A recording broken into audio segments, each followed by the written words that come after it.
PG-13, this is G.I. Joe, 2013, and now we have, it's not the Tomahawk, they called it the Eaglehawk.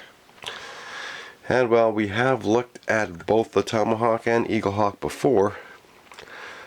This one here was the one they made for 2013. Now, the canopy is nice and tinted. It's got some phenomenal detail in this cockpit. You can just look in there. This is way nicer upgrade. It's got some, sticks, control sticks. So it does have a lot of detail. I don't know how well that's going to come in, but just look at the detail. Now,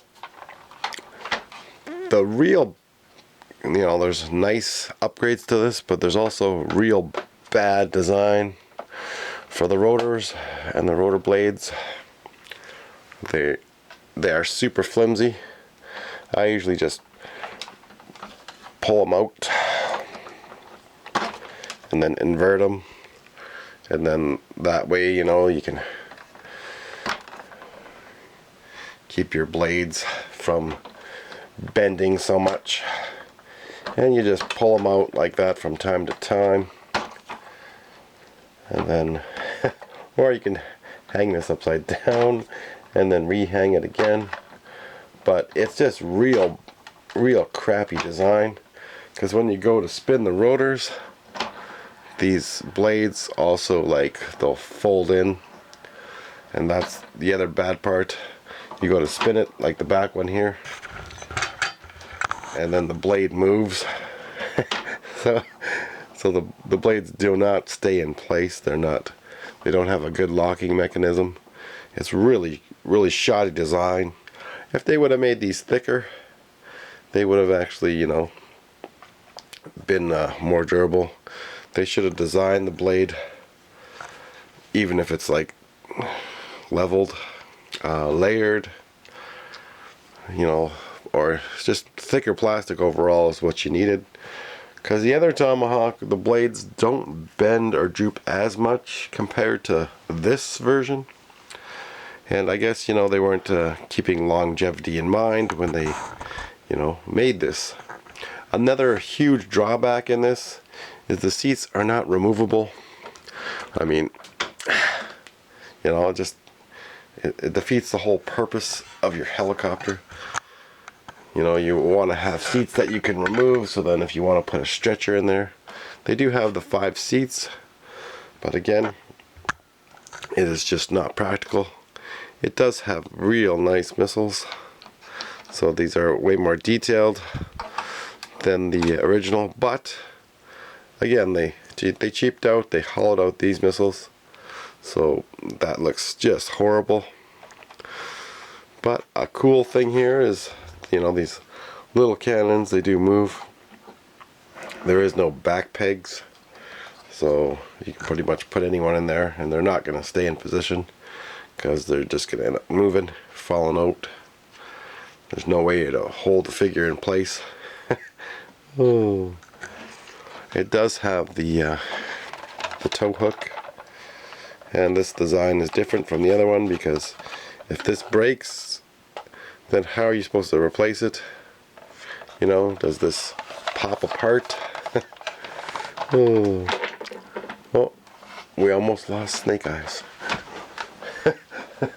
Don't want this one falling off the table, but I do have 2, so that's okay. Now, these engine covers are supposed to be a little easier to come out, but they don't, without this thing possibly breaking. Technical difficulties here. It's squishier, but again, it seems to be not wanting to open up. So it looks like there's screws, you can unscrew this. Now, I was thinking of just getting different rotors and blades from a vintage Tomahawk and switching them out, and then it would be a good design. But it's just hard to come by. If anyone wants to 3D print me some and send me rotors from an original Tomahawk with the propellers, that would be awesome. But you can't get everything at once anyways, so like eventually I will do that for this. I do have spare parts. I do have extra wheels. I don't have any of these extra parts, but now another cool thing is the back does open up back here, so you can have your guys drop out. So that's alright, but you know, it's not big enough really to fit a vehicle. Maybe you might be able to ride a motorbike up in there. But since you can't remove the seats, you can't. So now here's a stabilizer here. Now the old one, I think you can just spin it. Yeah, it's got the same thing. But again, you can see how the blades are. I was super disappointed.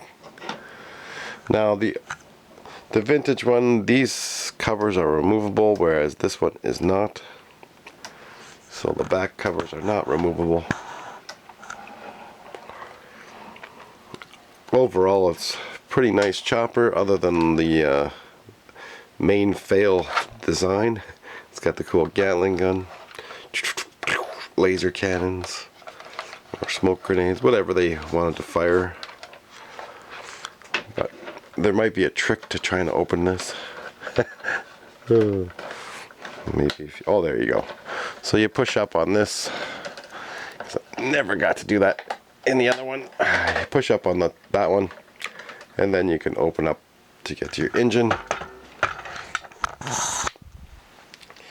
And they did make this chopper also in Integra Force colors, but if you go on eBay and stuff, it's just like crazy priced.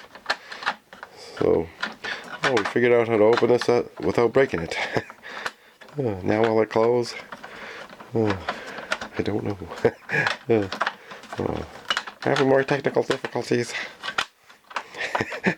Oh, there you go. Okay, it snaps back in. Alright, so that's one way to open that. I mean, if you do love the Tomahawks, this is their version of the Blackhawk. The Eaglehawk. You know, they keep putting eagles in it.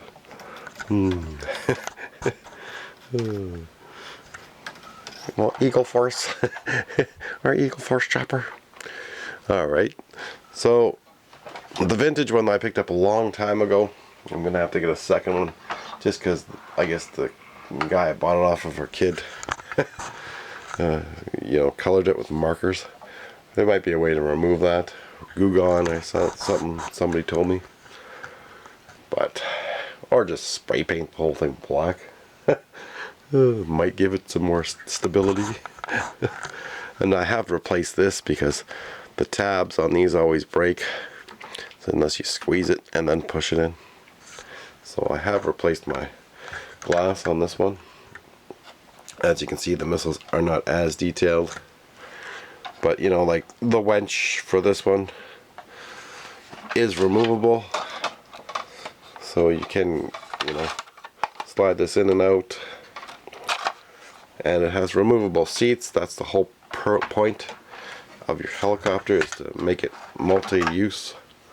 But again, it's not designed large enough where you can fit a vehicle in there.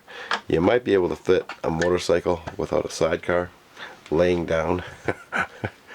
Like the cannons are not as good as the other one. And again, if you remember the video that I did before, the guy at the G.I.Joe store said that they had another version with 4 cannons for the Tomahawk. Now the vehicles for that year, you have the Road Retaliator, then you have the Autobot Hound, Autobot Jetfire, Covert Ops ATV, and then this is a Night Flak, and then the Night Bomber. And I believe those are convention exclusives, so again, super hard to come across. Now, if Hasbro was smart, they would make more of the exclusives, the convention exclusives that were hard for fans and collectors to get. But I mean, you compare the two helicopters, and You know, there is the differences, like the engine covers come off this one, but not on that one. That one, the seats are just permanently in there. Whereas this one, you can remove the seats. Oh yes, and I eventually did get my 5th seat for this, so got that part as well. So I mean, you can try to find these in the wild and try to repair them and part them. But you know, you have to make sure that you're not missing this, you're not missing this, you're not missing these covers. So there is a lot of parts to these helicopters. Some people did make a sliding door for them. So that's kind of neat. As a kid, I did have 2 of these. I had one and it broke, and then I got another one. I had a paper route, so I was able to buy a lot more. I guess they don't allow kids to have those anymore. That's the paper man. If you even get a paper. If that's not obsolete by now. So anyways. Now, I will still be doing more videos, but in the summertime I tend to collect and get a little more, but you know, that's after all the bills and all the necessities are taken care of. So I tend to buy a lot more in the summertime than I do in the winter. So you will see. In the winter I just look for more lots that are cheaper, so you can actually end up getting more. And you know, people that just price and sell one item at a time, well then that's not going to help you collect, because then that's going to be impossible for you to collect. You have to look for lots. That is the collector's tip of the day. If you want more, you know, you gotta buy lots. And lots of it. Or you buy whole collections. Now, someone asked me for the comments there, how would you want to sell? Well, you can go on the Facebook Marketplace if you want to sell your 12-inch G.I. Joes, or eStay, I think it's called. Buy and sell, you know. eBay, it doesn't sell as much on eBay, but you know, you want to try websites that are closer to home. And that's another easy way to find figures and stuff, is to go on those Facebook marketplaces, and you'll find better lots for cheaper. That's what I tend to do. And now, you know, like with Ken from Toy Connections, like I called him out before because he said he was a spokesperson for Operation Recall, call sign Longbow. So I called him out because, you know, he's not addressing the questions that I was asking him about the line. And I said, like, why don't they find a factory that's not in China? Because if China's going to go to war with the States, then we're not going to get our figures. Then all that hard work Carlson did and Troy just goes down the drain if China decides to go to war. And China is going to war. All those people ignoring that, China said, get their troops combat ready. They want to go into Taiwan. They've switched over their factories to make more stuff for the war effort. They've increased their budget. So, and they're also attacking our economies by creating the Brexit dollar to make the dollar weaker. So anyways, Articulated Chad, that's for you. So pay attention. That's what China's doing. Thanks for watching. And remember, anyone that tells me not to be political, well, this is real war.